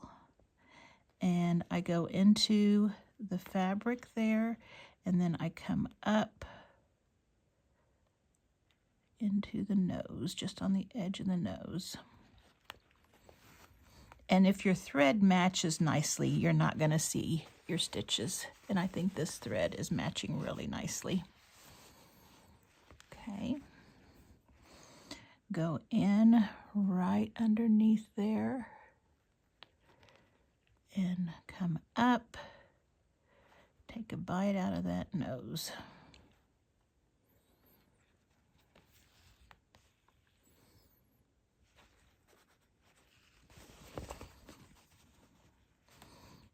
And right now you guys are seeing this really close. You're not going to see the stitches if you're just looking at the block.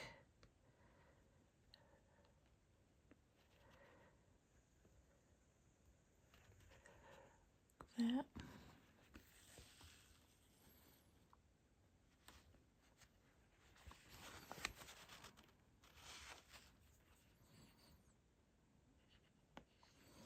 And then I'm coming up close to where I started. Now I'm going to go down underneath the nose. And here is what it looks like on the back. And I think I'm just going to take a little bit of fabric right underneath the nose here, not going through. You can't see the stitch over here. But just take a little of this fabric, and I might even take some of this selvage right here, or this seam allowance. And I am just going to do that. And I'm going to go through that hole. And I am going to do another one. And I'm just securing my needle and thread.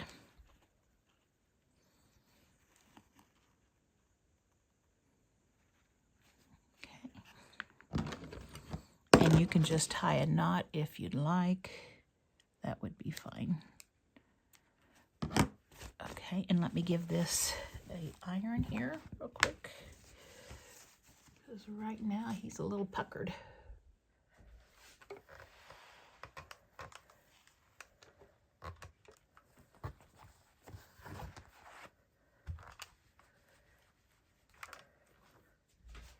All right, it looks good.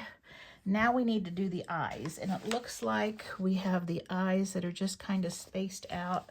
And I can take a friction pin and I can just try it here. Maybe one there.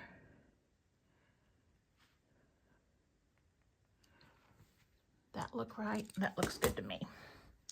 So what you're going to need to do is you're going to need 6 strands of floss. So you're going to have a pretty thick bunch of thread, and so you're going to need a really wide eye on your needle. And we're going to do French knots, and I think she had us do twice around. You can do different size French knots. The more you go around, the bigger the knot is. We're going to wrap twice around the needle. So I just have a knot on the end of my thread, and I come up through that dot that I made right there. And then I take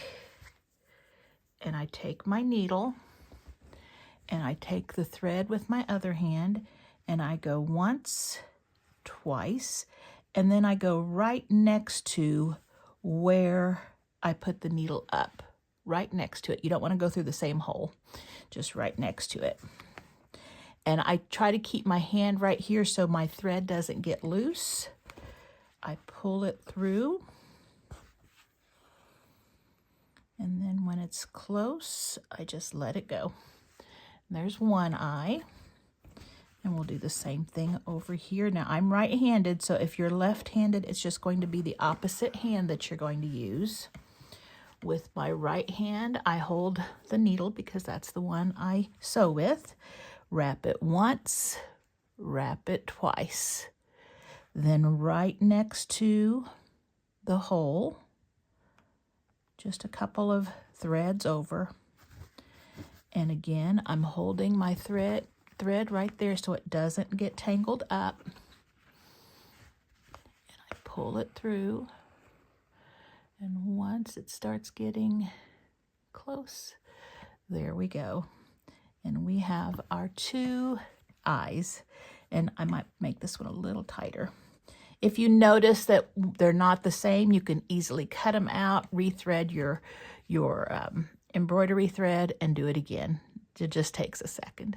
So there's his face, and I think he's looking really cute. Now I'm going to go back here, and I think, for this one, I'm just going to do a knot, and I just go through, whoops. Let me get you so you can see. So on the back here, I'm just going to tie it off by making a knot. And so I just push my finger there and hold it. And there is our knot. And there we go. And I try to trim these pretty close because that dark thread, you can see through the fabric. And there we go. And if you didn't want to go across the nose, if you have white fabric and you didn't want to go across the nose, just do each of your French knots and tie a knot behind each one. My fabric is thick enough and dark enough. I think it's going to be okay. If I notice it's not, I can redo it. So there is our Santa block. What do you think? Well, I think he turned out really, really nice, and he was a lot of fun to do. I didn't find him to be difficult to make at all. As long as you have your fabric starched and you do all the cutting ahead of time and put your labels on and everything, this went together so easily. Remember, the pattern for this is at Tilda's World, and I will put the link for this in the description box below so that you can find this pattern. Also, I think I'm going to be doing the tree, so I will probably be having that video up here soon. And of course, I'll probably have some tree tiles to go with it as well. So I hope that you enjoyed this video. If you did, please be sure to like and share. If you haven't subscribed to my channel, please consider doing so. It will help my channel a lot, but also the liking and the sharing also helps my video get pushed out to more people so that I can continue to do these projects for you and with you. So I hope that you enjoyed this. Don't forget to get your letter tiles and your labels in the description box below as well. And I hope you have a great week, and I hope to see you back here soon. Bye-bye.